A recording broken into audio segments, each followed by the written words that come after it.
Mais uma vez, quero agradecer a presença de todos os alunos e todos os convidados que estão hoje participando desse Hangout, junto com o maestro Naber Mesquita. Maestro, trompetista de alto nível, que veio hoje aí dar um pouquinho da sua experiência profissional, experiência também ministerial, né, porque ele tem um importante trabalho dentro da igreja, dentro do ministério, e também falar um pouco aí da sua trajetória, falar também da sua carreira. Hoje nós temos aí a presença aí de todos, praticamente aí de todos os meus alunos de trompetes avançados, nível avançados, então ele vai poder conversar um pouquinho também depois. Se vocês tiverem alguma dúvida, qualquer dúvida, quiserem perguntar qualquer coisa, e eu estimulo que vocês façam essas perguntas, manda no chat, tá? Manda no chat e aí eu respondo, eu faço a pergunta para ele. No final do bate-papo, a gente vai abrir para vocês conversarem com ele e fazer as suas perguntas, tá bom?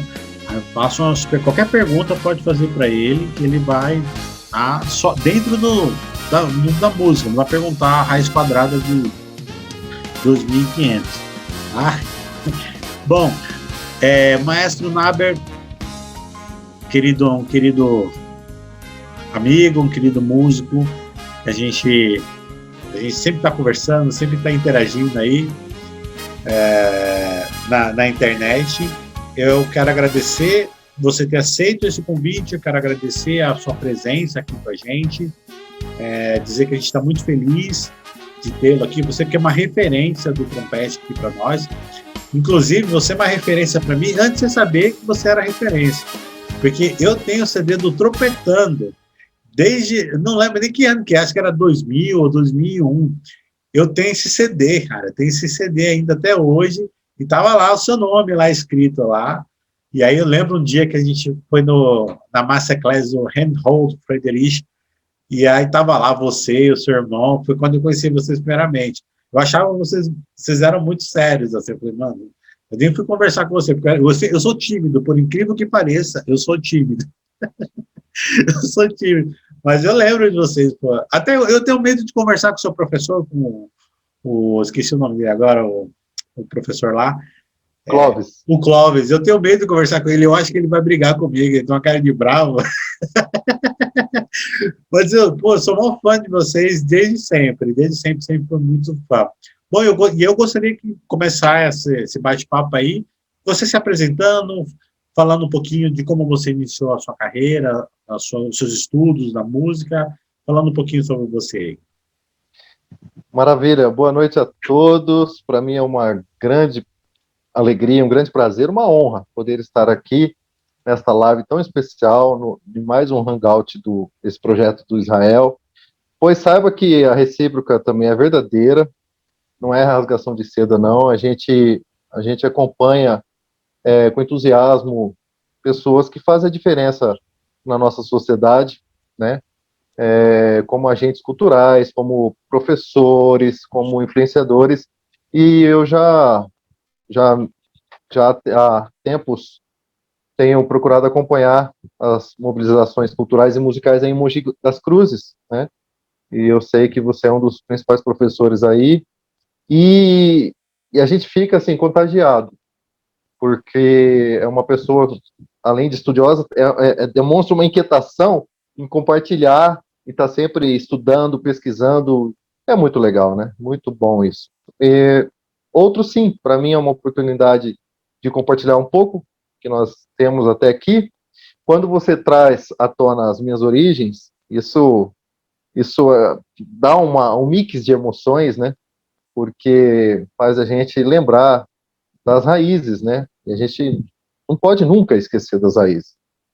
Então, eu, para quem não sabe, eu sou músico, filho de maestro evangélico, né? Portanto, oriundo do métier evangélico, né? Especialmente a Assembleia de Deus, que é um celeiro de músicos, essa denominação, pelo Brasil afora.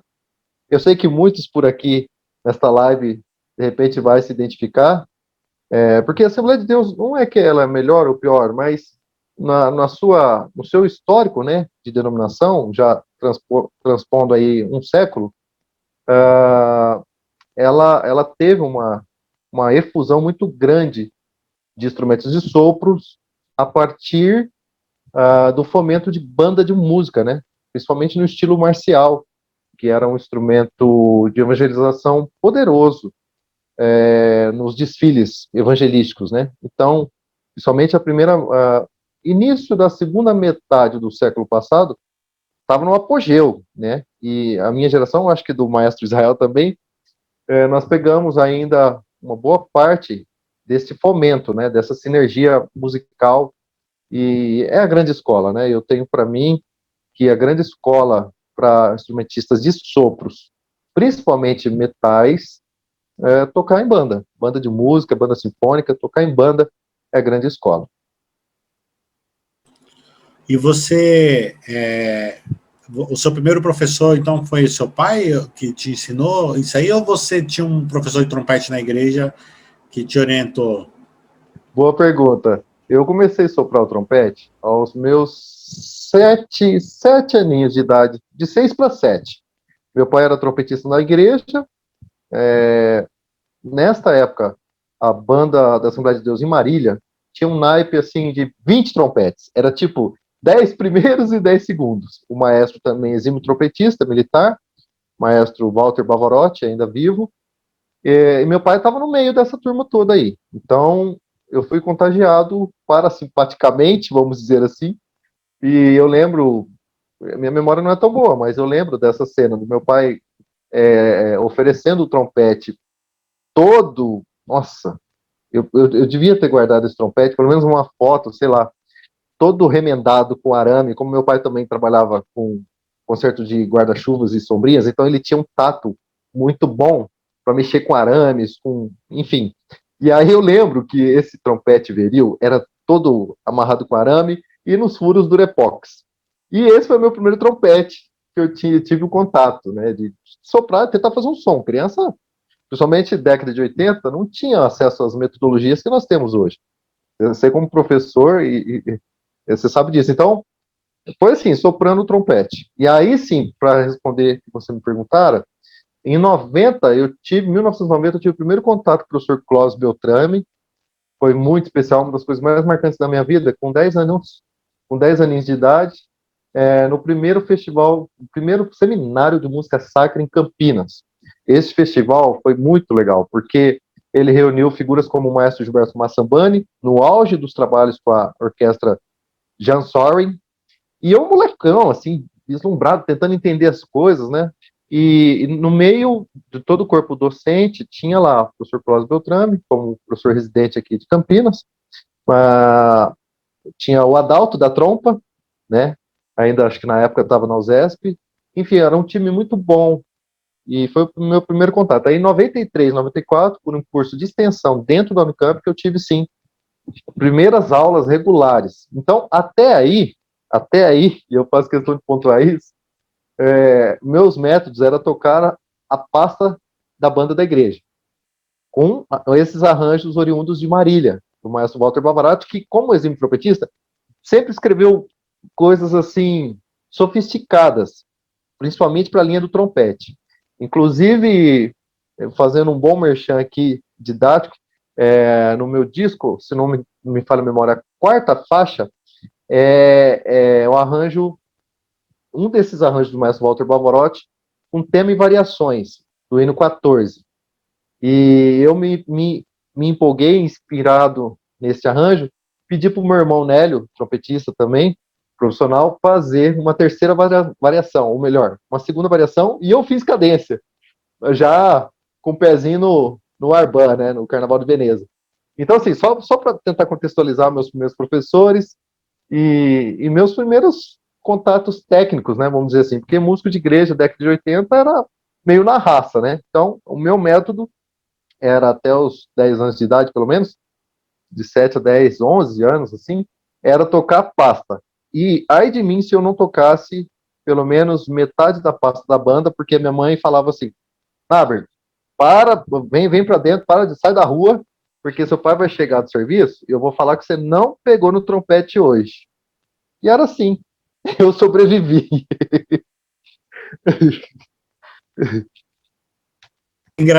É engraçado você falar isso, né? Porque eu, quando eu comecei a tocar trompete, eu também fui influenciado porque meu pai tocava e minha mãe também tocava um pouco, né?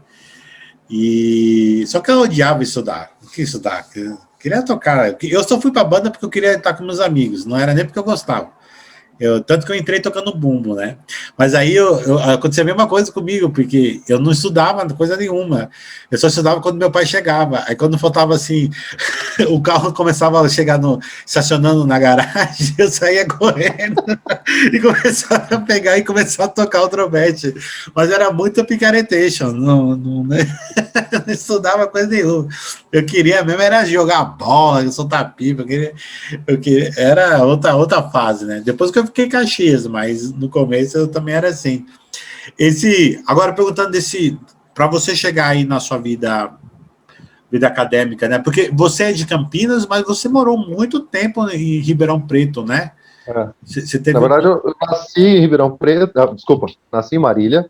Ah, Aí, já em 88, minha família se mudou para Campinas. Então, eu me considero mais campineiro do que qualquer coisa. E depois, já residente em Campinas, o tempo que eu estava concluindo a graduação na Unicamp, justamente com o professor Clóvis na época, foi o tempo de me casar e descer para trabalhar em Ribeirão Preto. Então, em 2001, a partir de 2001, eu morei em Ribeirão Preto durante uns 17 anos, e para mim, isso foi um upgrade na minha carreira, porque lá em Ribeirão Preto, eu tive a oportunidade de fazer praticamente todo o repertório sinfônico orquestral com a Orquestra Sinfônica de Ribeirão Preto, e assim, sem muitos recursos, né, porque apesar de ser uma das orquestras mais antigas do país, e tocando sempre ali no Teatro Pedro II, que é um dos maiores teatros, dos melhores teatros do Brasil, o terceiro maior teatro de ópera, eu pude fazer praticamente todo o repertório sinfônico orquestral, foi uma experiência muito legal. E aí eu volto para Campinas para responder a convocação de trabalho que eu já tinha semeado algum tempo atrás num concurso público aqui em Campinas. você sabe que eu fiz esse concurso também, eu prestei esse concurso, foi em 2010, né? Eu prestei os 3 últimos, aí o último deu certo. Cara, e foi assim, Olha só, então a gente estava junto. eu fiz essa audição, mas eu já estava com um problema sério de embocadura nessa época. Eu fiquei em último lugar. De tudo que eu prestei, foi a minha pior prova, foi justamente para a Orquestra de Campinas. Poxa vida. Mas eu tive um tipo de distonia focal, né? E por excesso de tocar, porque eu fazia musical, eu estava fazendo musical, e eu estava em 2010 abriu todas as orquestras, né? Tudo, abriu tudo. E era tudo repertório diferente. Isso arrebenta a boca. O que mais me arrebentou estudar foi justamente aquela peça de confronto de quem que era mesmo? Era do compositor, do Carlos Gomes, não era uma peça solo? Então, dos últimos 3 Era cristais eu não peça vou solo de lembrar. trompete, né? Era uma peça solo para trompete que tinha que tocar de confronto, né? Na primeira fase. Cara, e eu tava com um trompete muito pesado, fazendo. Talvez o Entrada. O último foi Entrada. Não, Entrada do Honegger. teve a entrada do Honegger, mas tinha uma música brasileira para tocar, não tinha? De confronto. Ah, tá. Eu acho que eu sei qual que é. Porque o Entrada, assim, Camargo Guarnieri, Estudo para Trompete em Dó, de Camargo Guarnieri. Pim, pam, exatamente. pam, pim, tataporo. O Entrada, assim, tava no dedo, assim, tipo assim, era a minha peça que eu fazia bem. Mas essa peça do Guarnieri, sabe, deu uma trave na minha boca, cara. Acho que eu estava estudando demais, estava E é zoando. solo, né? Solo. Não tem acompanhamento, não tem nada. Estudo para Trompete em Dó de Guarnieri. Então, e eu sempre tive dificuldade de tocar com trompete dó, porque eu nunca consegui comprar um trompete dó que eu pudesse experimentar, né? Tipo, fazer aquele set, né, combinação. Hoje, meu trompete em dó, por exemplo, ele é um um 229 25H antigo, que era do Wellington, que ele trouxe lá dos Estados Unidos, que era do cara do Empire Brass. Que legal. Passou, olha quem tá aí, que honra, passou Gilberto Nascimento, Nascimento não, Massabani, desculpa. Acabei de citar ele na live. Grande pastor. Visita ilustre. A gente vai fazer um hangout com o senhor também. Vou marcar aí, vamos marcar um hangout também com o pastor Gilberto aí. Grande nome da nossa música. É assim.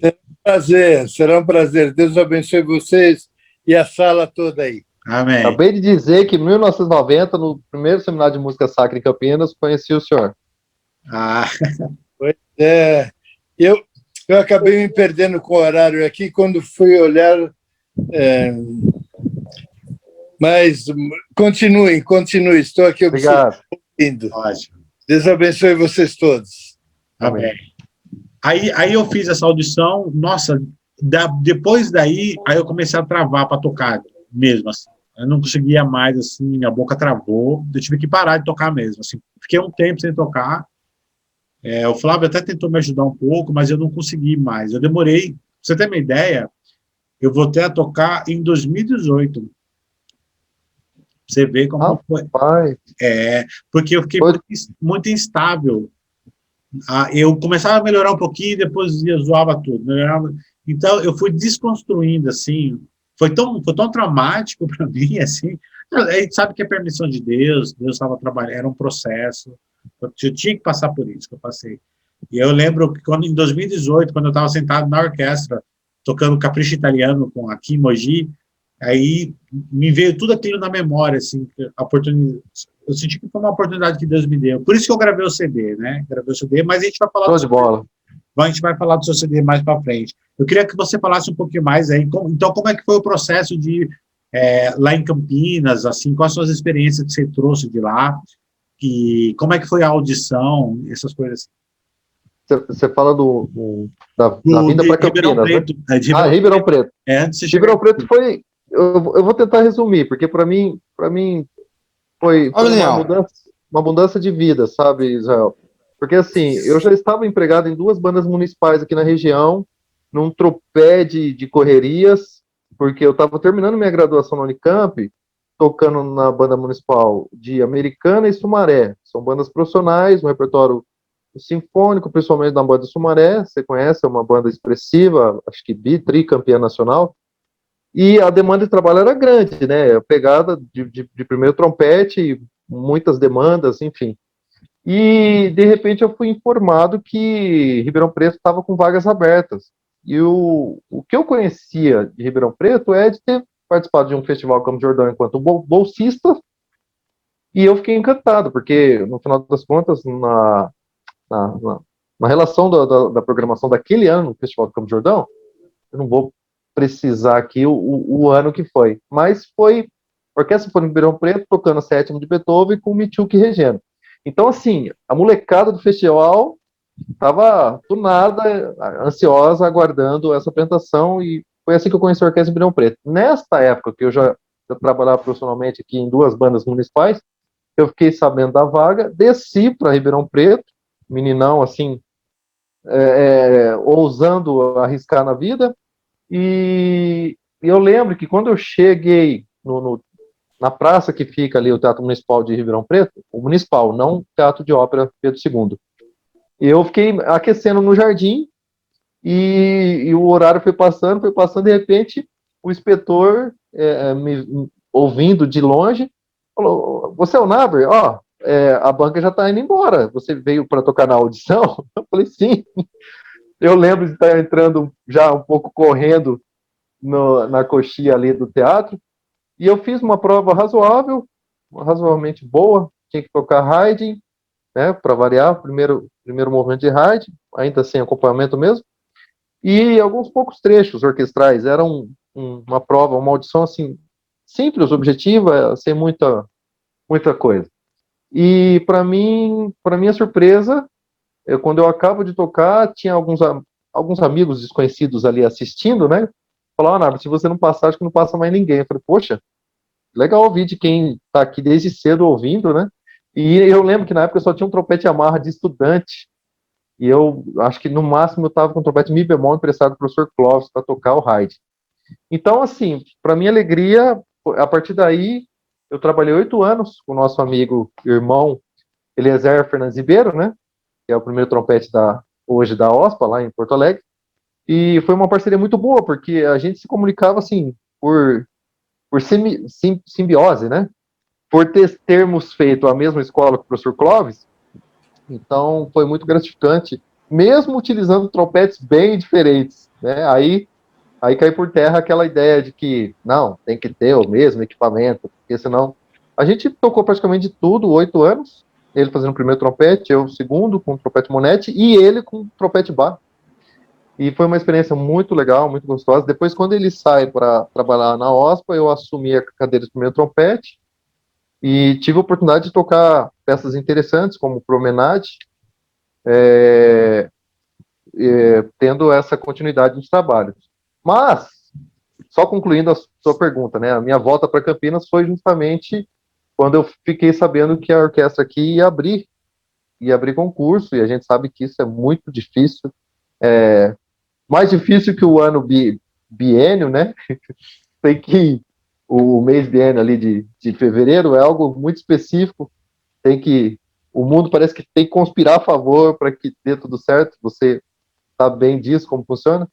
E aí eu ousei participar desse concurso, e pelo fato da Orquestra Campinas ser uma orquestra pública e já com mais de 90 anos, ela atrai muitos olhares, né? Tanto de maestros quanto de músicos ou da crítica musical em geral.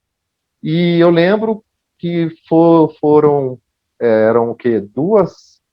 Eram 2 vagas, e no dia da prova tinha 24 candidatos, né? E foi desgastante, porque teve um atraso de equipamento lá, porque conjuntamente estava sendo executada a prova de percussão, e os nossos trompetistas fomos um pouco afetados, né? De modo que o horário foi entardecendo. Então, eu pleiteando concorrer 2 vagas, né? De segundo e de primeiro. Sabe quando você toca para a vaga de segundo, se resguardando para de primeiro, né? E eu lembro que a prova de primeiro eu dei tudo que tinha, já era noite, mas aprove Deus que eu fosse aprovado e posteriormente convocado a trabalhar como segundo. Aqui, as nossas cadeiras estão distribuídas assim: segundo trompete, também com função de quarto. E para mim, hoje é um sonho, é um prazer, uma alegria e muita responsabilidade de trabalhar do lado do professor Clóvis, né, com quem eu Foi essa prova que o Samuel entrou? Foi. Então por foi algum a motivo, prova que eu fiz, então. Foi a prova que eu fiz. Isso. Samuelzão, companheiro também. Só que ele foi chamado muito antes que eu. Acho que ele foi chamado uns 2, 4 anos antes, por algum motivo técnico da prefeitura. Ah, tá. E aí, assim, concluindo, o mês que eu fui demitido, infelizmente, na minha leitura, injustamente, lá de Ribeirão Preto, depois de 16, 17 anos de dedicação total, eu fui convocado, eu fui admitido aqui em Campinas. Foi exatamente o mês. Então, assim, o coração estava quase saindo na boca, né, porque eu já estava na rua, mas Deus foi tão bom e tão preciso, tão pontual, que o mês da demissão foi o mês da admissão, né? Então, isso é bem. A gente sabe que tá que nem tá a minha situação aqui. Eu também tô assim, ó, falta pouco. Mas a gente sabe que Deus já tem uma outra porta preparada aí pra gente aí. Deus sempre tem o melhor. Ele não deixa, a palavra dele não deixa vazia, não vai deixar a gente nunca, né, passar por necessidade. Eu queria que você contasse, eu lembro que a gente conversou por alto, assim, você tem um testemunho aí para contar sobre o seu trompete Monetti. Se você tiver aí, acho que os meninos, meus alunos, nunca viram trompete do Monetti na vida. Não sei se você tem. Se tem. Eu só peguei uma vez o Raja do Heinz, que eu não consegui nem segurar de tão pesada. Hoje eu tenho mais força, mas eu era bem magricelo na época. Eu não consegui segurar o trompete do Heinz na mão para tocar, e eu morri de medo de derrubar aquele trompete de $20 mil.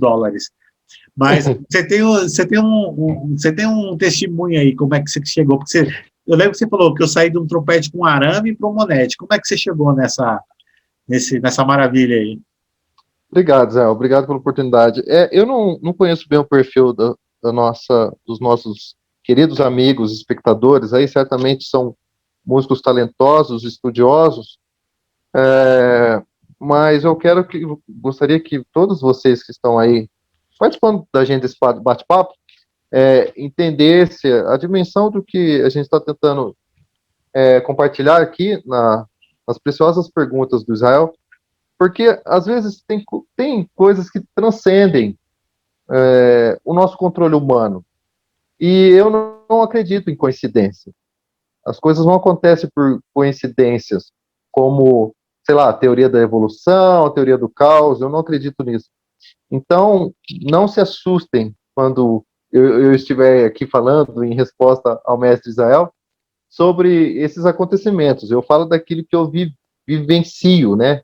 Então, para mim, são milagres, milagres mesmo. Milagres, às vezes, não se explicam, mas se registram e se compartilham, né? Então, para mim, também é um milagre, sim, quando o maestro Israel me pergunta sobre o equipamento, porque eu vim de uma família humilde, né? Para não falar pobre.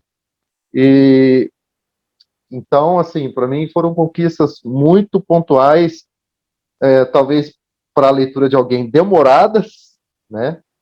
Mas na hora certa, Deus faz as coisas acontecerem. Então, eu comecei com esse trompete, esse resto de trompete que meu pai tinha, durante muito tempo, já morando em Campinas, era um trompete de um senhor amante da música, que me emprestaram um francesinho, um trompete francês, eu não vou lembrar a marca. Ele era muito estreitinho, mas funcionou durante muito tempo, eu tenho eterna gratidão por isso. Depois, muito depois, meu pai emprestou alguns cheques do meu tio e a gente pôde comprar um Yamaha T100S. Nem se fabrica mais, era estudante do estudante. Mas eu gostava muito da vibração desse instrumento, né? Yamaha, em geral, eu sempre falo que é o custo-benefício melhor para trompete.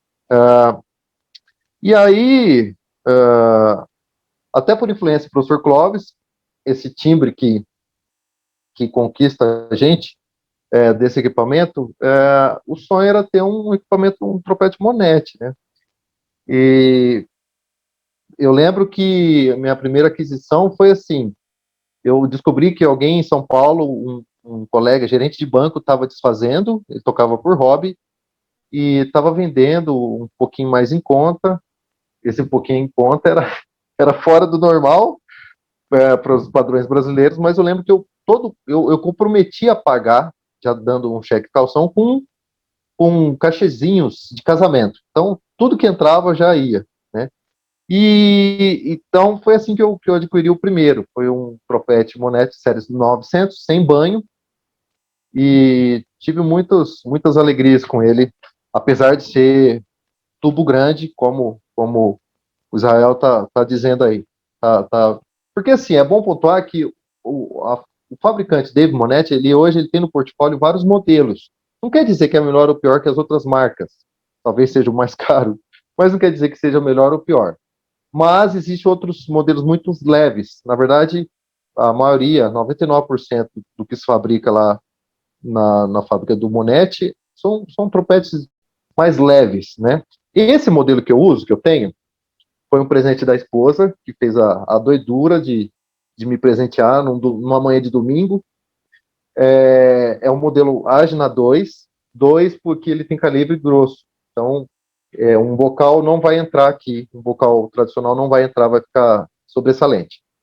Ele tem essas abas, né, que o fabricante nacional tentou copiar, mas essas abas têm todo um estudo aerodinâmico. Dave Monetti, para quem não sabe, é um luthier de metais, hoje tem a fábrica em Oregon, Estados Unidos, premiado pela NASA. Então, assim, não é simplesmente chapas de metal colocada aqui de qualquer maneira. Tem todo um estudo aerodinâmico para que seja otimizado e maximizado a aerodinâmica do ar interno e também a vibração do corpo do instrumento.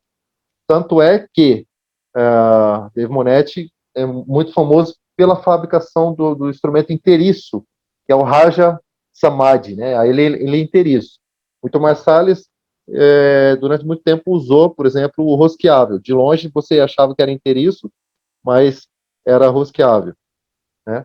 É um instrumento um pouco diferenciado. Esse meu modelo é uma campana grande, funciona bem para tocar repertório sinfônico, né? Orquestral. Eu gosto muito aqui, principalmente para tentarmos, como se diz, transpor a defasagem acústica da nossa sala de concerto. É um instrumento que me dá esse conforto. Mesmo aqui na igreja central, por algum motivo desconhecido, a igreja foi toda encarpetada. E a gente, né, eu acho que eu estou falando com a maioria de sopristas aqui, não é fácil tocar instrumento de sopro num ambiente seco, né? Parece que você está tocando, a nota cai na sua frente, né? Suga-se. E esse instrumento, ele me deixa um pouco mais confortável, porque ele tem uma campana bem aberta, ele abre-se no final, né? Me dando essa projeção mais ampla, né? Mas também dá para tocar pianíssimo, sim. Então, eu pontuo isso porque alguns anos atrás, fora criado algum estereótipo, né? Do peso do instrumento, né? Alguém brinca assim, deixa eu ver esse trompete na árvore. Ai, nossa! Essas brincadeirinhas assim, às vezes incomoda, né? Porque é uma questão de costume, existe outros modelos mais leves. Bom, acho que é isso. O dia que eu. Um dia eu vou ter o meu. Eu já usei bocal. Amém. Eu já usei o bocal, mas um dia eu vou ter o meu. Só para os alunos terem uma ideia aí, os instrumentos Monetti aí variam o preço aí, mas assim, ele é bem acima do valor de, por exemplo, de um bar igual o meu, o 72 lá, um standard, aquele lightweight lá, que custa uns $2.500. Um Monetti aí você vai achar de $6.000 até $25.000, né? Então é um instrumento assim, uma qualidade assim superior, mas também é mais caro também, o investimento é mais alto. E é um instrumento que acho que é o sonho de todo trompetista, até aqueles que falam mal. É o sonho de ter. Só pontuando, quando a gente fala de valores, hoje eu estou muito consciente de que muito mais que o instrumento vale o instrumentista. E talvez mais que o instrumentista é a música que ele faz, porque ela fica para a posteridade. Então, essa gana que muitos estudantes têm, qual é a marca do seu instrumento? Qual a marca do seu bocal? Sei lá, qual que era a marca do Miles Davis? Hoje a gente sabe, é o Martini, né? Martini. Mas qual era a medida exata do bocal que ele usou? O Ele cara nem fez pensava história. nisso, né? Louis Armstrong, os grandes músicos, né? Então, se a gente parar para analisar no final das contas, o que vai valer é o que vai sair na campana, né? E a plateia não quer saber que marca que é o instrumento, né? Então, a gente precisa sempre primar pela música em sua essência. Ô Naber, antes de a gente entrar no Naber Maestro e falar da sua vivência dentro da igreja como regente, eu queria que você falasse sobre audições, porque a gente tem muitos alunos aqui que estão estudando e pretendem algum dia fazer concurso.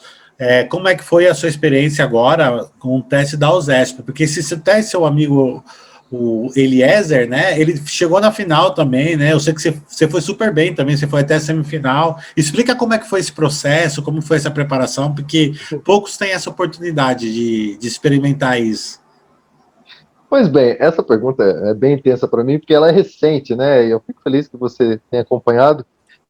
Para mim começou o início do ano passado, tentando resumir para vocês, o início do ano passado, a gente achando que ia ser mais o início de temporada, né, aqui nos trabalhos da Orquestra Sinfônica Municipal de Campinas. O ano estava demorando a acontecer, tal, aí veio um rascunho da temporada, da programação, de repente, para nossa surpresa, o noticiário internacional no início de março já estava se instaurando aqui, né, que era o início da pandemia. E eu fiquei sabendo, através de rede social, dessa abertura de vaga desse concurso na USESP, e quando eu me deparei com o edital, a pergunta foi, por que não fazer? Né? E daí em diante, aquilo só cresceu dentro de mim como um grande e responsável oportunidade, ou pretexto, né? Uma grande oportunidade de pretexto de estudo e de reciclagem, né? Por quê? Como todo concurso de orquestra séria ou concurso sério, você tem todos os trâmites ali implícitos no edital e o conteúdo, que é a matéria prática da prova. Então, eu li o edital atenciosamente, o edital bem objetivo, eu falei, eu acho que dá pé sim, não tem nada a perder, vai ser uma experiência muito interessante e, e tem um diferencial, quando o mestre Israel pergunta, Naber, como que foi? Nesse contexto recente, eu já estou empregado, então é uma comodidade a mais, né, numa competição. Você não tem nada a perder, né? É diferente quando você não tem outro ganho e você tem que dar tudo de si no sentido de que você precisa daquela vaga, né? Aquela vaga é o que você mais precisa na sua vida, né? Vamos dizer assim. Então, nesse contexto, foi um grande diferencial. E, consciente disso, eu poderia ou me acomodar, né? Numa quarentena que só estava começando, me afastando do instrumento, ou aproveitar esse intenso chamado como material de estudo, né? E eu aproveitei, né? Sabendo que a proposta sonora é um pouco diferente da que a gente usa aqui em Campinas, me apropriei de um trompete mais tradicional, eu tenho um bar aqui também, né? Um bocal menor, tudo, e me condicionei para fazer essa prova, né? Primando pelas peças de confronto, que foram Haydn e Honecker. Haydn, primeiro movimento com cadência. Cuide da cadência, gente. Cadência é o cartão postal. E a peça Entrada, de Arthur Honegger. E depois os 15 trechos orquestrais. Então, quando eu mandei a inscrição já com o link do vídeo do Haydn, eu mandei, mas eu não esperava ser aprovado, porque a sala que eu gravei era muito ruim, a sala que eu gravei. Então o som ficou feio, o meu som ficou pobre na resultante da captação do vídeo.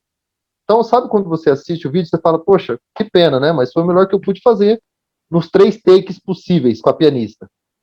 Mas aí, para minha surpresa, a banca de jurados considerou aproveitável, então eu me vi ali entre os 24 aprovados. Então, muita gente boa, né? O Brasil hoje está muito bem servido de músicos, especialmente trompetistas, né? Hoje, nossa, você sai assim nos encontros, nos eventos, nos festivais, nos concursos, você vê nomes assim expressivos e você fica, como brasileiro, eu fico feliz, né? Como competidor, um pouco preocupado. mas, mas foi uma experiência muito intensa e a data teve uma, uma alteração por causa do contexto da pandemia, mas aí, agora no início do segundo bimestre, foi martelado a data, foi fixado a data, e aí é aquele momento da reta final, né? Em 2 meses você tem que fazer aquela preparação de ataque, vamos falar assim, como o atleta nas vésperas da Olimpíada. E aí a minha rotina nesse momento foi somente o conteúdo da prova. Era fazer um aquecimento de 5 minutos e já pega os trechos, peça de confronto, já tentando dar sequência com algum trecho orquestral. E aí hoje a gente tem os recursos do YouTube, né? Hoje ninguém pode reclamar assim, eu não sei como que se toca um Haydn. Eu não sei como se toca. A orientação é simples. Se é a música europeia, busque o melhor trompetista europeu. Em termos gerais, eu acredito nessa linha de pesquisa. Se é a música norte-americana, pesquisem entre grandes solistas norte-americanos, né? A música deles, a música própria deles, né? Assim como o nosso samba é só nosso, né? Enfim, então a preparação, em resumo, foi essa. No dia do confronto, é muito bem organizado, né? O staff da USESP, para quem não sabe, é referência na América Latina, América do Sul, né? E foi muito bom pisar lá nesta feita para um concurso, porque eu já estive tocando com a Orquestra de Ribeirão Preto, depois com a Orquestra de Campinas, no palco, e nesta feita foi para uma audição. Então, ali, como se diz, eu até brinquei comigo mesmo na véspera. Amanhã vai ser o dia de chorar, aonde o filho chora e a mãe não vê. No palco, porque você agrega toda o peso da responsabilidade de tocar uma audição minimamente apresentável, né? E uma pianista muito precisa, oferecida pela própria OSESP, e no biombo, né? O sistema de biombo, para quem não sabe, é uma parede ali móvel que separa você da banca de jurados. E ali você e Deus tentando fazer a melhor música possível, né? Ali pode mudar a vida. Eu tinha colocado como meta fazer uma boa prova. E eu, com a graça de Deus, obviamente, consegui tocar o Haydn e fazer uma cadência bem legal. Até meu irmão estava na plateia assistindo e depois ele parabenizou. A resultante, é muito legal ter esse feedback, né? De, puxa, o que eu queria fazer, eu fiz, né? E aí, daí por diante, o que se segue é um pouco abstrato, porque fica a critério da banca. Banca esta, por sinal, com 15 professores muito competentes, que foram exatamente os chefes de naipe dos metais, da USESP, e todo o naipe de trompete, né?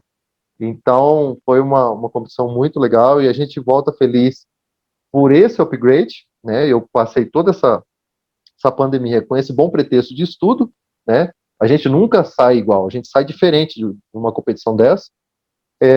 E feliz também de ter visto a resultante de um amigo nosso, também evangélico, que foi vencedor, o professor Marcos Mota, Dedé. Ótimo. Pegando todo esse background aí, né, essa bagagem que você tem como músico profissional, como é que a regência entrou na sua vida? Se eu não tiver enganado, você me corrige. Eu, quando era moleque, eu tinha um CD. É que a gente não é. Tipo assim, a diferença nossa de idade é ser de 3, 4 anos por aí. Quando eu era moleque, eu lembro de um CD de uma orquestra evangélica. Eu não lembro se era Barueri. Se era, não sei, mas era aqui era uma orquestra próxima de São Paulo. E você era o maestro dessa orquestra, que eu lembro que eu tenho esse CD. Olha só, Naber, você não sabe dessa. Mas eu tenho esse CD ainda, que está na casa dos meus pais, que meus CDs está tudo lá, que aqui não cabe, eu moro em apartamento. E aí eu tinha um CD de músicas evangélicas, e estava lá, Maestro Naber Mesquita. E aí eu falei assim, caramba, será que é ele mesmo? Porque eu sempre ficou na minha cabeça, será que é o Naber? Porque eu tinha você do Trompetando. Então, eu não sei se é você, mas era assim, na minha cabeça era você que era o maestro. Mas me corrige aí, conta essa história, como é que você foi parar na regência e dentro da igreja especificamente? Agora você me deixou preocupado e também curioso, eu vou querer esse disco aí, porque eu ainda não conheci ninguém com o mesmo nome, mas eu comecei a reger de uma maneira muito imprevisível, assim, quase que improvisada. Porque em 94, olha, de novo, a memória me ajudando. Porque em 94, meu pai precisou deixar o campo de trabalho aqui na congregação, de onde eu moro, inclusive, perto aqui, mas assim, foi de improviso. Eu lembro como se fosse hoje, no meio do ensaio, ele falou, pessoal, a partir de hoje, quem vai conduzir o trabalho que vai reger a banda vai ser o Naber. Eu vou ter que dar assistência a outro trabalho, a outra igreja. Eu falei, quê? Como? Nossa, podia ter avisado em casa, né? Bom, vamos obedecer, né? Afinal de contas é o pai. Então, meu pai foi com certeza o meu mentor e não tem como apagar isso. Eu sou muito grato por isso. Então, foi a partir daí eu comecei a reger de novo, né? Me apropriando do ambiente laboratorial que existe dentro de uma igreja evangélica, né, principalmente igreja essa que tem o fomento de banda, orquestra, corais, né, e isso ajuda muito para quem quer ter a chance de começar a reger. Por mais simples que seja o grupo, sempre vai ter um coletivo dentro de uma igreja Assembleia de Deus para reger, né? Tanto é a prova disso o maestro Israel. Então, eu comecei a reger dessa maneira. E, algum tempo depois, aliás, foi já morando em Ribeirão Preto, meu tio estava aqui tentando manter os trabalhos da banda, ele me convidou para ajudar no registro fonográfico dos principais arranjos que essa banda de igreja tocava. Então, pode ser que esse disco tenha chegado por aí. Foi um disco muito simples, um disco caseiro, na época, nossa, praticamente sem recursos, doação de um amigo da igreja que gostava da banda, que tinha uma mesa de som, e a captação foi genérica.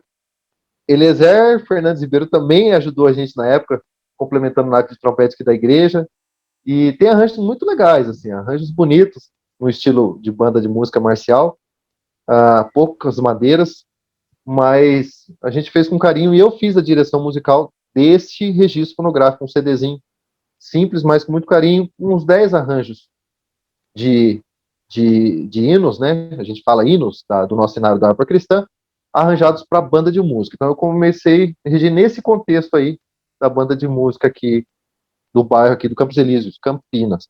E aí eu comecei a pegar gosto pela regência. Então, quando eu cheguei na graduação, no curso de música na Unicamp, eu vi lá que tinha uma matéria eletiva de regência orquestral, ou melhor, de prática de regência. E eu aproveitei muito. Foram pelo menos 2 semestres e foi muito legal ter esse primeiro contato mais técnico da regência. E aí eu fui só pegando gosto pela expressão do gestual, né? Mestre Israel, como exímio maestro estudioso, sabe o que quer dizer isso, né? Você começa a trazer para si essa expressão do gestual e tentar se comunicar com gestos, né? E de uma maneira, como que se diz, inteligente, né? Sem fazer gestos demasiados, né? Como o nosso mestre Gilberto Massambani sempre fala nos eventos. E olha só que interessante, sempre foi algo muito espontâneo, era essa palavra que eu queria falar. A regência, para mim, nunca foi algo assim, não, eu vou me matricular num curso de regência, eu vou lá para Tatuí fazer, que seria ideal, talvez, mas foi algo sempre muito inerente ao ambiente que eu estava e espontâneo, né? Começou dessa troca de batuta do meu pai, aí em Ribeirão Preto, também na igreja, de repente a gente começou a juntar músicos da região, eu estava regendo 100 músicos numa banda regional, que durou 4 anos, um trabalho muito legal, muito gostoso, e aí a demanda é outra, né? Imagina, você ter que comandar um gestual 100 músicos na sua frente, músicos de igreja, músicos amadores, e aí você tem que se policiar, porque daqui a pouco você está fazendo uma regência cheia de vícios, né? Você sabe bem o que eu quero dizer sobre isso.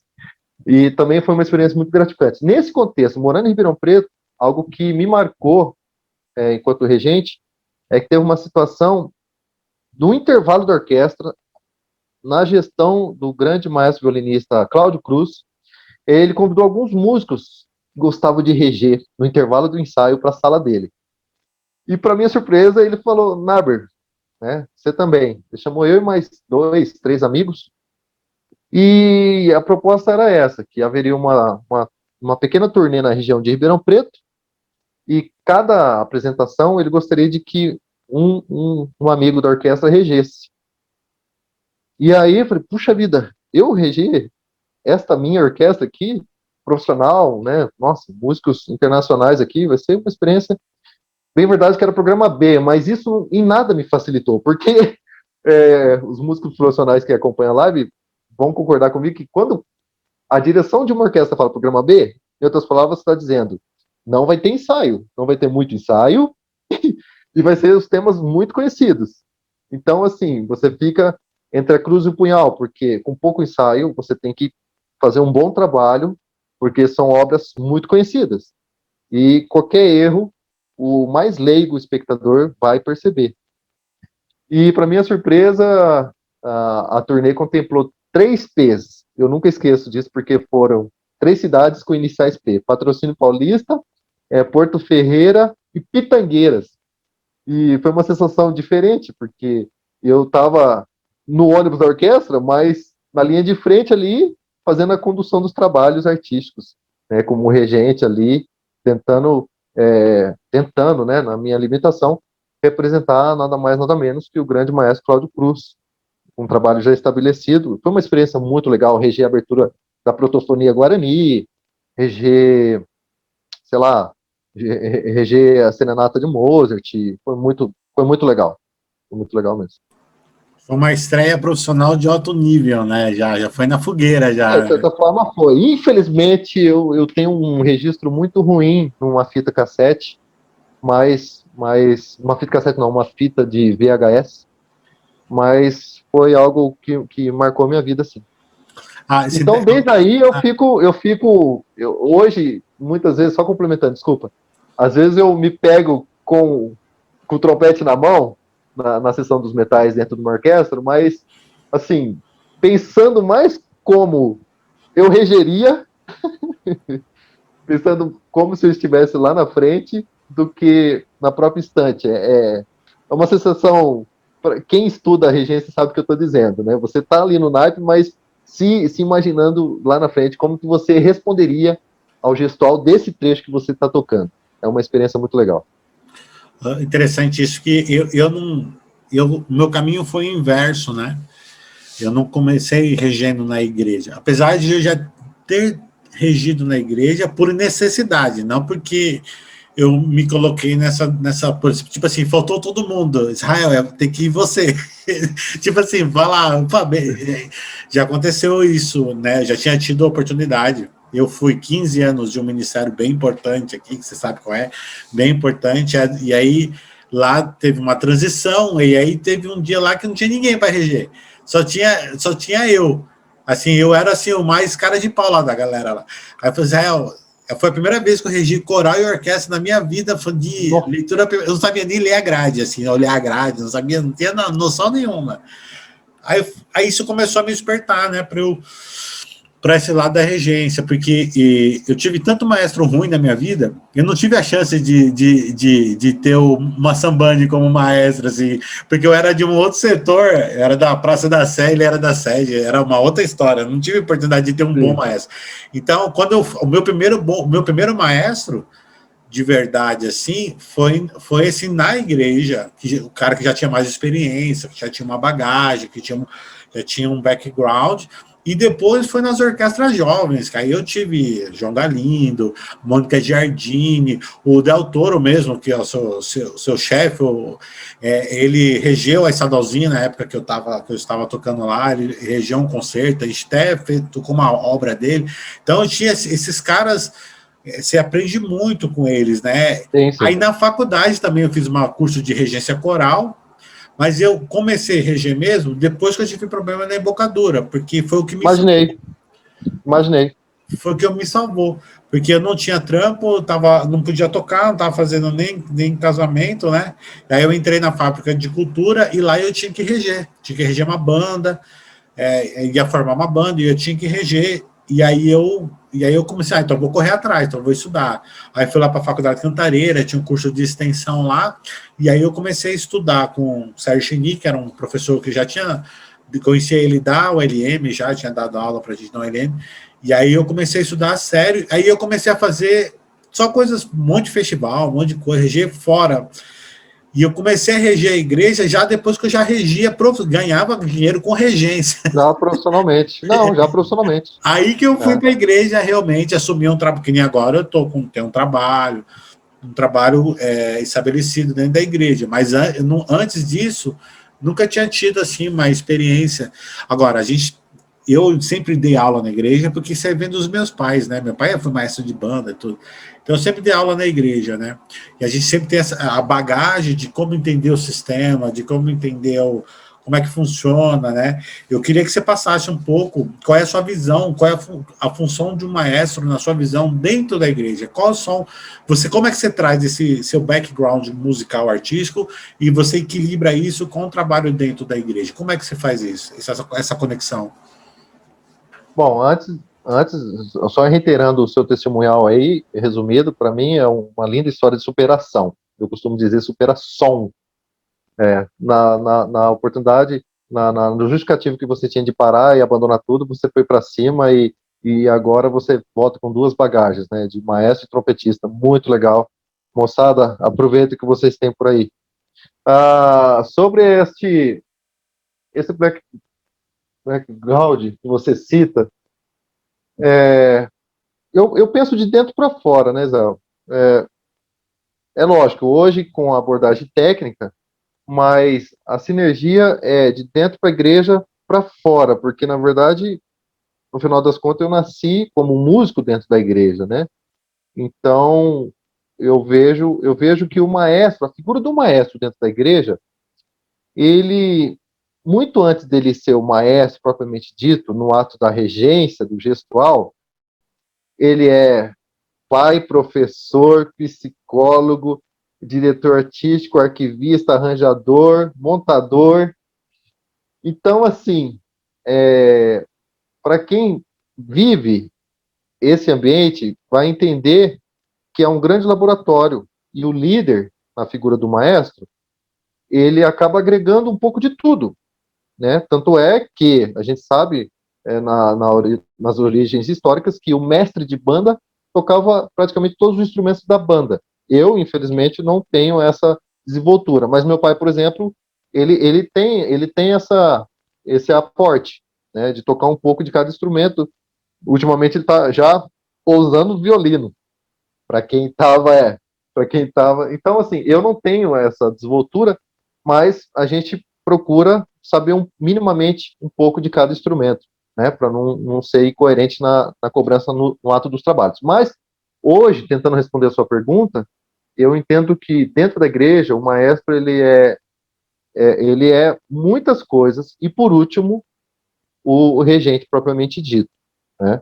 E eu vejo isso com muita, como que eu vou dizer, com muito apreço a quem é maestro de igreja. Hoje eu não estou na linha de frente, pela graça de Deus e orientação aqui da igreja, eu estou como maestro assistente da Orquestra Messiá, que é a orquestra principal aqui da Assembleia de Deus Campinas, Mistérios Belém, assistência do nosso querido amigo maestro Herbert, é um maestro formado pela Unicamp, e para mim é uma honra estar ali como corregente. Mas o maestro que trabalha, principalmente numa congregação carente, né, com pouquíssimos recursos, ele é um herói. Ele é um herói porque ele tem que fazer um pouco de tudo, transformar limão em limonada, e tirar água de pedra, e para surpresa nossa, em muitas comunidades carentes, você como educador vai convir comigo, parece que justamente nessa realidade de necessidades, de carências, de limitações, parece que é onde mais nasce pérolas, mais surge pérolas. Músicos que, sabe, transcendem a dificuldade e vai para uma sala de concerto, né? É muito lindo ver isso acontecer. É muito lindo ver isso acontecer. Então, enfim, eu acho que é isso. Ô, Naber, eu queria aproveitar aqui, eu até separei aqui para mostrar o seu CD, mostrar para os meninos, tá no Spotify, né, essa CD. Tá em todas as plataformas. Tá lá no Spotify. Qual é aquela música que você comentou? É o... A Gozo em Jesus é uma das primeiras faixas, está entre as primeiras faixas. É a quarta faixa, Extra de Trombeta? Acho que é a quarta. Por algum motivo não está na ordem aí, viu? A plataforma acho que fez... A Gozo em Jesus, isso aí. Eu usei um cornet emprestado na época para gravar isso. Vou mostrar aqui para os meninos aqui, para eles verem.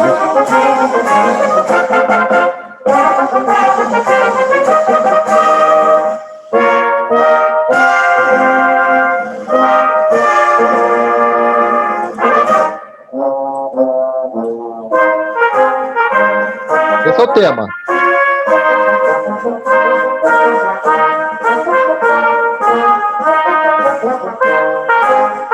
arranjo original até esse momento.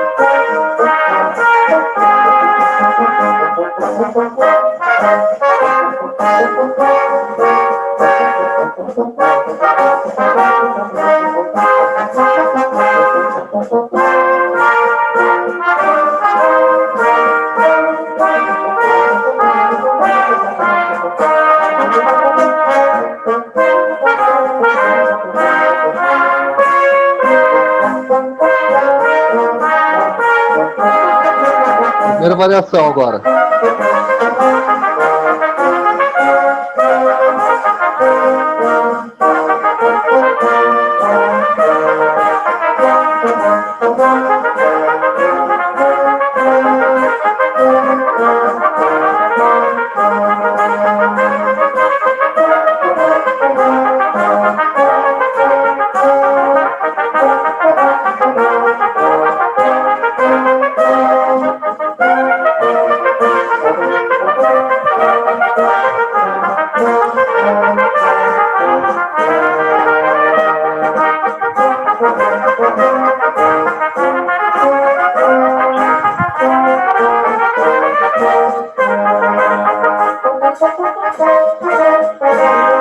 Interlúdio para a segunda variação. Essa variação foi meu irmão que escreveu.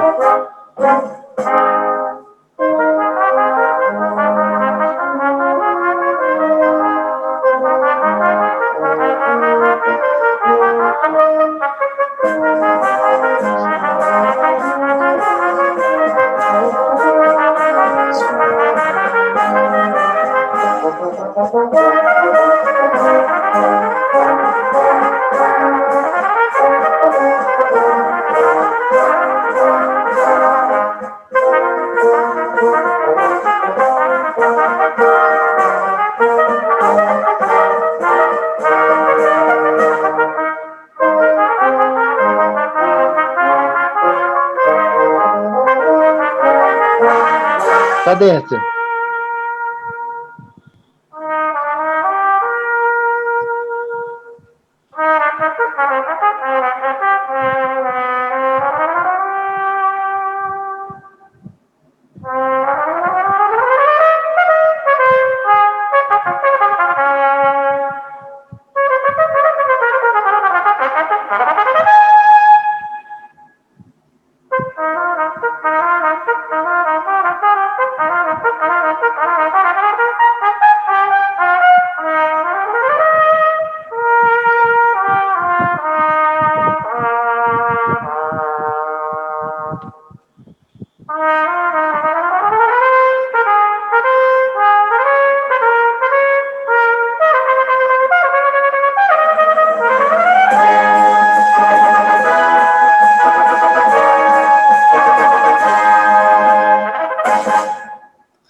Parece que é fácil, né? Parece assim, nossa, é fácil tocar isso aí. Como é que... Esse arranjo deu trabalho. Aqui, ó, a Priscila está falando aqui, ó, fantástico aqui, ó. Obrigado, Priscila. O Kevin também está dando parabéns. Obrigado, aqui. Kevin. Como é que você chegou na produção desse CD? Como é que você pensou em a concepção desse CD? Ótima pergunta. Tentando resumir, tá me ouvindo bem? Tô te ouvindo. Tentando resumir, em 2012, no auge dos trabalhos lá na Orquestra Sinfônica de Ribeirão Preto, começou a arder de uma maneira muito intensa no meu coração o fomento aí da possibilidade de registrar um pouco, né, um panorama de toda essa musicalidade que eu já carregava oriunda da igreja, né?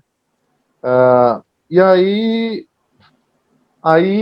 aquele momento que você começa a pensar, nossa, por onde começar, né? Porque é tanta música boa, é tanto hino, né? É tanto hino, é tanta música sacra, ou música evangélica, ou música cristã, boa para se gravar, inclusive as de domínio público, né?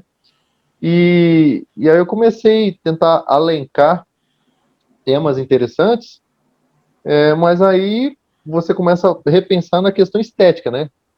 Poxa, a liturgia assembleiana é uma liturgia musical que contempla do erudito ao popular. Você tem, pelo menos em sua essência, a abertura para cantar Aleluia de Handel, mas também o, sei lá, o Agnus Dei do Michael W. Smith, né? Por exemplo. Então, eu falei, eu acho que eu vou tentar colocar um panorama dessa transição estética, né? Dessa pequena viagem, ou dessa grande viagem estilística, mas de uma maneira compacta. Então, eu começo com Bach, né? O disco aí começa com o temão Jesus, Alegria dos Homens, e aí vai de Bach a Michael W. Smith. A Agnus Dei foi até uma indicação da minha esposa, que a gente já tinha usado no casamento o tema. Me deu um trabalho de direitos autorais para pagar para a Sony Music, para dona Sony Music, mas hoje... Eu ainda não paguei eles. Por isso que eu não coloquei no Spotify ainda. Enfim, então, isso é bem rigoroso. Enfim, e aí tem um mix aí, a maioria são arranjos de temas da harpa, né, harpa cristã, e aí eu procurei mostrar que nem esse arranjo que a gente acabaram de ouvir, no estilo de banda de música mesmo. Eu procurei a primeira metade valorizar, homenageando aí um dos primeiros maestros expressivos da igreja, o maestro Walter Pavarotti. A segunda parte do arranjo acaba fazendo menção, e no encarte eu escrevo isso, do Carnaval de Veneza, né, nessa proposta de escrita trompetística, né, que tem tema, variação, cadência, que mais? E aí foi assim, quando eu procurei o amigo produtor lá em Ribeirão Preto, na época, maestro Jean Angelotti, hoje em São Paulo, e aí a gente começou a rascunhar, e aí saiu esse projeto aí, feito com muito, muito carinho, esmero. Ele que escreveu os arranjos junto com você? Boa pergunta. Os arranjos mais pops, assim, vamos dizer, foram na parceria assim com ele. Por exemplo, o Meu Tributo, o próprio Agnus Dei, os mais populares, né? Os eruditos foram mais ideias minhas, né? O Grand Jesus Tu foi co-arranjo, né? Eu lembro que a gente quase brigou por causa disso, porque ele fez o arranjo bem padronizado para as cordas, e no outro dia eu tinha desfeito tudo, reaproveitando algumas ideias, e isso quase deu briga. Mas, aliás, a gente brigou muito nessa produção, mas Nunca hoje a mexe gente... no arranjo do arranjador, ele odeia. Isso é. É o bebê dele. Mas hoje a gente somos grandes amigos, e foi fruto de muitas boas brigas esse projeto, né? E no final das contas, só compartilhando com o pessoal aí que está tendo a paciência de estar com a gente até agora, o projeto era usar como música de trabalho Ao Estrugir da Trombeta. Para quem não sabe, do nosso hinário, o hino 469, uma melodia que tem uma polêmica modal, vamos falar assim, né, Zé? O povo, né, os congregados costumam cantar pela tradição em modo menor, mas no inário está em modo maior. Eu optei de gravar em modo menor, e só que aí o tecladista, eu lembro como se fosse hoje, um Júnior, tecladista Júnior Bauman, Osmar Júnior, músico de igreja, muito talentoso, falou: Naber, não precisa ser triste, né, assombroso, afinal das contas, esse fenômeno que nós crentes acreditamos que vai acontecer. Obrigado, mestre Giba, Deus abençoe. Vai ser alegre para quem acredita nesse fenômeno eminente. Então vamos fazer algo alegre? Vamos pensar um arranjo? E aí saiu essa saladinha boa aí, porque a gente começa solene e acaba no ritmo caribenho, né? Porque a promessa é para todos, né? Povos e nações. Então, tem no finalzinho ali, o Estrugir a Trombeta, eu faço uma saladinha caribenha com música inserida do The Trumpet Shall Sound, que é o tema de Handel, né, do Oratório do Messias, que diz que a trombeta soará e os mortos ressuscitarão. Então, é um pouco de tudo aí. É interessante você falar isso, né, briga com o produtor, né? A produção do meu CD, assim, o meu desejo, na verdade, era gravar só 4 faixas, fazer um EP, né? Era o meu desejo. Eu já tinha as 4 músicas na minha cabeça, que eu gravei, inclusive, as 4 músicas, que eu queria gravar o Amazing Grace, que é uma música que marcou muito a minha vida, assim, porque foi a primeira música que eu toquei com quinteto, com som brass, e eu sempre solava essa música sempre mexeu muito comigo, assim, eu queria gravar ela. Tanto que eu gravei bem na pegada do Canadian Brass, assim, bem na pegada deles mesmo. Gravei o Amazing Grace, a Boval do Michael W. Smith, que né, tudo. E o que mais? A outra música também que eu sugeri, O Grande é o Senhor, que é um hino que sempre falou muito forte comigo, então eu queria gravar esse hino, sempre queria poder ir nas igrejas e solar esse hino, O Grande é o Senhor, e o quarto hino é o Castelo Forte, já pensando nos 500 anos aí que eu já tenho esse projeto tinha na minha cabeça, o Castelo Forte, que são os hinos que eu queria gravar. E aí, chegando lá, quando fui conversar com o pastor, com o produtor, que era um produtor assim já conhecido, já tinha feito um CD para minha mãe, e eu conheci o trabalho dele, e ele tinha um preço mais acessível, que eu acreditava que era mais acessível. Ele já tinha um CD pronto lá, que ele fez para uma outra pessoa, e a pessoa desistiu de continuar a produção, e ele já tinha tudo pronto, já era só vir colocar a voz. Aí eu escolhi os hinos e coloquei, assim. Então eu não tive tanta liberdade artística assim para fazer os arranjos do jeito que eu queria, porque se fosse do jeito que eu queria, as outras músicas eu ia fazer tipo o Quinzinho, sabe o CD do Quinzinho? Eu ia fazer samba rock, eu ia fazer uns jazz, fazer uns negócios mais. Só que eu não tenho grana para pagar um produtor desse nível, assim. Tipo, não que o Jefferson não seja desse, não é isso que eu quis dizer. Mas, assim, é mais caro você fazer uma produção com os arranjos mais sofisticados. E a gente já conhece quem são os caras que fazem isso. Cada um, né? Sim. Cada um tem a sua especialidade. Aí eu falei assim, mano, vai sair muita grana, não vou conseguir produzir esse CD desse jeito que eu quero ainda. Um dia, se Deus quiser, eu vou fazer do jeito que eu quero. Mas eu vou dizer uma coisa, se você me permite. Com esse repertório maravilhoso que você selecionou, de muito bom gosto, por sinal, não precisa muita coisa, viu? Nossa, nota 10. Então, é um tema mais lindo que o outro. Então, é interessante isso que você está falando, porque eu queria fazer um negócio super sofisticado musicalmente, dentro das sonoridades que eu cresço ouvindo. Sempre ouvi o Quinzinho, eu tenho CDs do Quinzinho. O Quinzinho é meu amigo até hoje, a gente toca junto, até faz as coisas juntos. E eu sempre tive ele como referência, assim, nesse sentido de produção. Legal. Assim. E a galera que vem com ele, aí João Cristal, tem uns caras ali, esses caras do ABC, que é do jazz, coisa e tal. Entendi. E assim, e aí quando eu terminei o CD, Deus me deu uma palavra, assim, aquele CD não era para ser virtuose, era para ser do jeito que ele era para ser melódico, porque a palavra que Deus me deu foi assim, para quem crê, obviamente, né, que aquele CD daria paz para as pessoas. Era para dar paz. Então não era para eu colocar muita nota. Tanto que, sabe, eu não consegui colocar muita nota. Pouca música ali, eu incrementei um pouquinho coisa. A maioria delas, eu estou tocando a melodia, eu estou tocando, fazendo a parte melódica. Então é para a pessoa ouvir no carro, ou tá lendo a Bíblia, ou vai orar. Perfeito. Se eu fizesse um CD muito sofisticado, talvez eu tiraria o foco da mensagem para o artista. E aí eu estaria inflando só o ego. Pô, fez um CD do jeito que eu queria, mas talvez não tocaria nas pessoas. Porque esse CD, por exemplo, ele está indo para o Brasil inteiro, né? Que quem está distribuindo são meus pais, né? Estão distribuindo esse CD. Ele está indo para o Brasil inteiro, assim, sabe? Pessoas que acho que nunca teriam acesso à música instrumental, acho que nunca ouviram um trompete piccolo na vida, ou um flugelhorn, vão estar ouvindo, estão ouvindo esse trabalho. Então, eu acho que a gente tinha que ter mais, né? Mais gente corajosa que nem a gente, assim. Com certeza. Para gravar mais esses hinos. A outra coisa que eu acho que eu errei, mas foi por inocência, porque eu descobri depois, é que eu gravei o 36 da harpa, né? Depois que eu descobri qual é a história de trás do 36.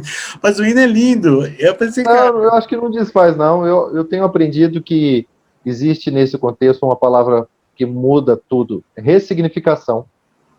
A ressignificação, ela tem o seu valor aí, o peso nas mentes que de bom coração recebe.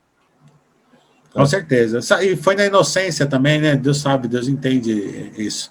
Bom, pessoal, queria abrir agora para vocês, quem quiser fazer pergunta, nós já estamos chegando já Tem gente aí ainda? Tem. Estamos chegando na reta final aqui do nosso bate-papo e eu gostaria que vocês perguntassem para ele. Pode perguntar sobre audições, sobre trompete, como é que ele estuda, falar sobre regência, como ele pensa. Façam suas perguntas. Perguntas fáceis. Perguntas fáceis. Já pode, quem quiser, abre o microfone, liga a câmera e já pode fazer a pergunta. E aí, que ele já está disponível aí para responder aí. O Kevin fez uma pergunta aqui. Kevin, quer ligar a câmera? Acabei de ver. Fala aí, Verdade. pode falar, Kevin. Pode ligar a câmera e o microfone e faça a sua pergunta. Ele tá com vergonha, é? Tá bom, eu vou ler aqui, ó. Como ele lidou com a fase, com o nervosismo para fazer provavelmente as provas?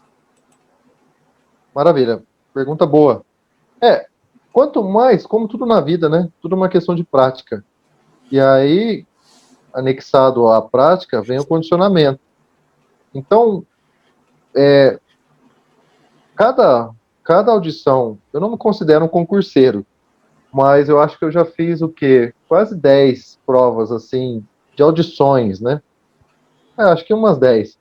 E a primeira eu não vou lembrar detalhes, provavelmente foi aqui numa das bandas municipais, na região de Campinas, mas uma coisa que ajuda a gente vencer o nervosismo é o autoconhecimento e você também ter certeza daquilo que você é.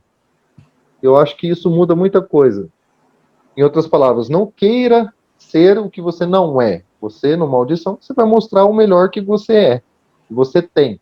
É bem verdade que o nervosismo, às vezes ofusca, né? Às vezes, há quem diga que tem estudos aí até que consideram uma porcentagem baixa, de baixa no ato da execução de uma audição em função do nervosismo. Mas, Kevin, tentando te responder de uma maneira mais objetiva ainda, é você procurar ter autoconfiança que você fez o seu melhor na preparação e no condicionamento. Então, por exemplo, agora nessa última experiência, na audição da USESP, eu peguei aí pelo menos 2 semanas, 15 dias, só fazendo simulados em casa. Então, eu pegava o trompete sem muita sistemática, fazia um aquecimento bem rápido e leve, poucas notas longas assim, e já ligava o playback do Haydn e tentava tocar de uma maneira inteiriça. Né? Depois eu fazia ali algumas possíveis correções isoladas, mas já me condicionando a uma prática de performance, né? Uma prática de apresentação. Mas o nervosismo, e eu vi lá na prova de novo, grandes trompetistas, amigos trompetistas, assim, tocando com muita dificuldade por causa do nervosismo. Né? Eu, sabendo que ia ter o grau de nervosismo no momento, eu me condicionei a pensar em fazer música. Então, em primeira instância, antes de considerar o julgamento da banca julgadora, eu queria tocar para mim um Haydn bem tocado. Eu queria ter a competência de tocar para mim. Então, esse exercício mental de trazer para mim a responsabilidade ou a apreciação antes do julgamento de outrem, eu acho que isso me ajudou a entrar com relaxamento, com desprendimento total. Não, isso não existe. Isso não existe. A grande diferença é que alguns têm controle do nervosismo, outros são controlados pelo nervosismo. Então, todos ficam nervosos.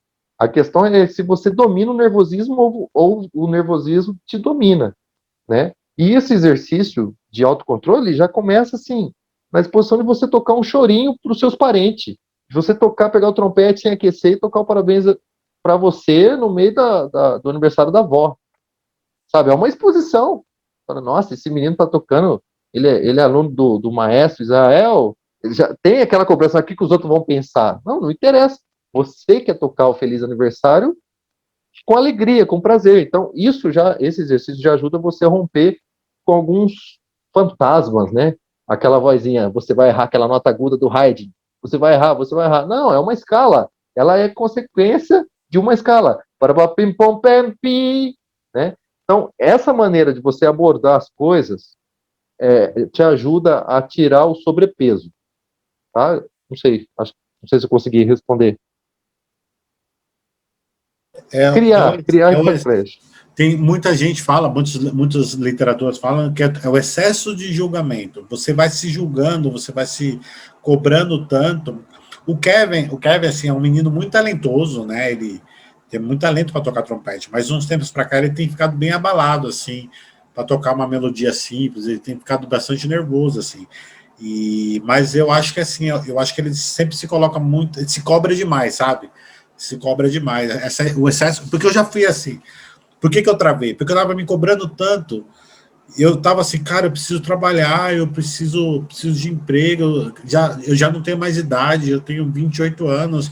Na época, né, eu tinha 28 anos, e eu preciso arrumar emprego. Estou tocando musical vai acabar daqui a 6 meses, eu não vou ter outra grana, não sei o quê. Você fica aquela pressão demais, pressiona, e aí, em vez de você melhorar, você vai regredindo. Porque você começa a travar, daqui a pouco não consegue mais tocar, né? Foi o que aconteceu comigo, né? Foi pontual essa colocação que você fez, porque acho que o grande diferencial de um músico estudante, de um profissional, é a cobrança. O estudante, o bom de ser estudante, poxa, tudo é laboratorial, tudo é experimental, você pode dar a cara a tapa porque você é um aprendiz. Agora, a partir do momento que você é um profissional, você está numa competência profissional, num ambiente profissional, e aí não tem... Você tem que ir para cima, não tem para onde se argumentar. Né? Verdade. Pessoal, quem tem mais perguntas aí? O Eduardo sempre tem boas perguntas. Eduardo Carlos. Quiser perguntar. Quem também está na nossa sala hoje é o nosso irmão. Ele está aqui com uma escola de música. Johan Sohen, né? Muito chique, mas é o nosso maestro Milton. Ele está aí também acompanhando a gente aí. Meu amigo, saudações ao Milton. Ele mandou a paz aqui no início, está acompanhando. Alguém mais quer fazer pergunta? Davi, faz uma pergunta aí, você que é a nossa promessa aí, ó. O Davi, ele estuda comigo, ele começou lá no Belém, na igreja... Eu dei uma parada aqui agora, pessoal. Tava vindo lá do Belém, tava fazendo aula. Muito bom. Obrigado, Israel, porque você proporcionou isso pra gente, tá bom? Desculpa que tá no escuro aqui. E o Naber, Deus te abençoe, eu sou um fã seu, Davi. Né? Se pode dizer assim, né? E eu compartilho com as suas ideias, do que você fala. Parabéns pelo seu trabalho. Olha, você sabe que eu fiquei sabendo mais do teste agora por você do que com o Dedé. Ele não teve tempo de falar com a gente. E ele falou que estava alto nível mesmo, citou o nome das pessoas. E graças a Deus que ele passou, poderia ser você, Eliezer, Gustavo e outros mais, né? Muito assembleano. Deus te abençoe, eu fiquei feliz. Amém. Tudo assembleano, né? E eu fiquei feliz também pela sua conduta de cristão, né? E as suas ponderações. Você discute muito o assunto de igreja, de música, com muita maestria, sem ferir ninguém. Isso é muito bom, né? E muito obrigado. Deixa os meninos perguntar mais aí. Estou feliz. Obrigado. Eu falei, vou aproveitar para poder ver o meu amigo Naber e todo mundo aí. Israel, obrigado, Israel. Amém. Deus abençoe vocês. Valeu. O Davi, ele começou estudando lá na igreja do Jonathan, lembra do Jonathan? O Jonathan que me indicou para entrar no grupo, depois ele saiu do grupo. O Teles. Ah, sim. O Davi começou estudando lá, começou com o Jonatas estudando, e aí depois ele... Logo que eu entrei lá na igreja lá, o Jonatas já deu ele para mim, já dá aula para ele. E aí eu comecei lá com o Davi. O Davi agora está estudando na EMESP, tá indo num caminho muito bom, assim, é um menino assim, que tem muito futuro, assim, eu tenho esperança dele conseguir se profissionalizar, assim. Amém. Ter o apoio dos pais, coisa e tal. Quando as coisas se normatizarem, eu quero trazer você para você dar uma masterclass. Um prazer, eu quero conhecer de perto essa turma abençoada e talentosa aí. Eu tenho mais alunos que nem todos puderam entrar. Naber, eu não quero me estender muito, tá bom?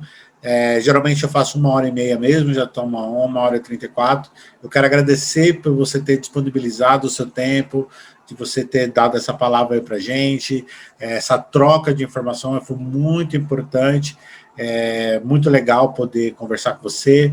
A gente lá, eu sempre sou eu sou um provocador, você já percebeu que eu só provoco. Eu gosto disso, eu gosto. Mas não me leve a sério. Não me leve a sério, eu sou um provocador. Sai muito aprendizado disso, né?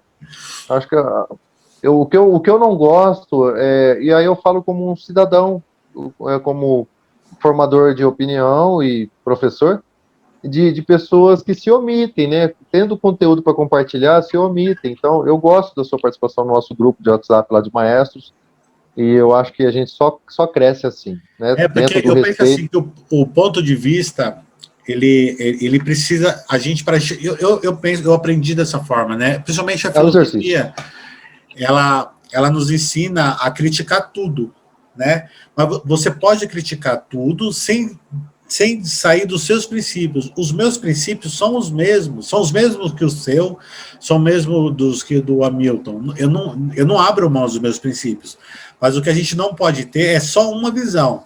Você tem que ver todos os ângulos para você poder dialogar, porque quando não há diálogo, não há respeito, né? Eu penso assim. Então, eu penso assim, até Deus me deu essa oportunidade de ter crescido na Assembleia de Deus, de ter ido para uma Assembleia de Deus com outro perfil, com uma outra visão, depois ter ido para a Batista, e eu venho, minha família vem da Deus é Amor, cara, tipo assim, meus parentes, tudo assim, então eu tenho a visão de todas essas igrejas, né, e isso só agrega. Agrega, porque faz você aprender a respeitar o diferente, né?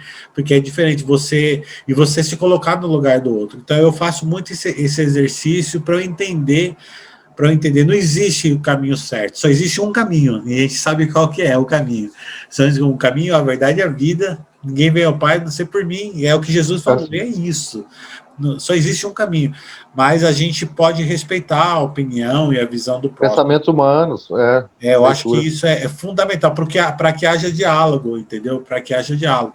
Então eu gosto de provocar, às vezes, assim, para pensar. A gente tem que pensar. No mínimo, a pessoa vai parar para pensar, assim, um exercício. Eu não concordo, mas ela pensou. Deixa uma mensagem final aí pro pessoal, pra galera aí. Maravilha. Bom, sendo o objetivo aqui, antes eu quero registrar rapidamente, e quando eu tive conhecimento do seu perfil lá no nosso grupo de WhatsApp de maestros evangélicos, a mente deu uma volta, porque há 18 anos atrás, quando eu ainda estava por conhecer a minha atual esposa, ela usava no repertório da igreja dela, rapaz, esse YouTube aí precisa ser atualizado, justamente, vou voar nas asas do Espírito, vou voar, né? Nossa querida, grandiosa cantora Sofia Cardoso, que é a mãezona aí, né? Então, a gente vê, poxa, como o mundo é pequeno, e aí eu falei, puxa, o filho da cantora é um trompetista, maestro, profissional, que legal, poxa. Então, eu quero deixar registrado. E eu já te conheci antes de você me conhecer direito. Preciso conferir esse disco, né? Hoje, falando disso, pessoal, já nos agradecimentos aqui, na plataforma tem, acho que os 2 discos da Oficina Trompetando, né? O Grupo Trompetando foi o primeiro quinteto de trompetes do Brasil a registrar obras de quintetos num registro fonográfico. O segundo disco, bem diferente do primeiro, com peças eruditas e populares. Olha aí, peças eruditas e populares, com muitas participações legais, como Altair Martins, como Júnior Galant, enfim, uma turma muito boa aí, também no segundo disco. Muito gostoso de ouvir. Que mais? Bom, no mais, quero de coração agradecer esse convite, muito honroso para mim, do meu amigo Israel, entendendo a riqueza e a grandeza do projeto e dos convidados, né, no qual eu já sou fã aí e entusiasta divulgador dos Hangouts, desse quadro Hangout aqui que o Israel tem feito. Pessoal, obrigado por estar nos acompanhando nesse bate-papo ao vivo aí até agora. Para te achar nas redes sociais, como é o Isso, seu isso que eu ia Instagram? convidar. Pode me cutucar lá nas redes sociais para a gente estreitar esse contato, essa comunicação, esse intercâmbio. O meu Facebook é muito fácil, Naber Mesquita, Instagram, @Naber Mesquita, é um nome fácil de achar e vai ser um prazer continuar esse intercâmbio por lá. Ótimo. Obrigado a cada um. Obrigado. Ó, então Parabéns se pelos inscreva trabalhos aí. também no canal do Naber, tá? Eu coloquei na tela para vocês, tem vários vídeos, ele sempre está produzindo vídeos novos aí, sempre está tocando. Caseiros. Aí vocês podem ir lá Mas feito com muito acompanhar. carinho. No Spotify também, você ouve lá gratuitamente. E eu quero convidar vocês, então, e já o Naber também.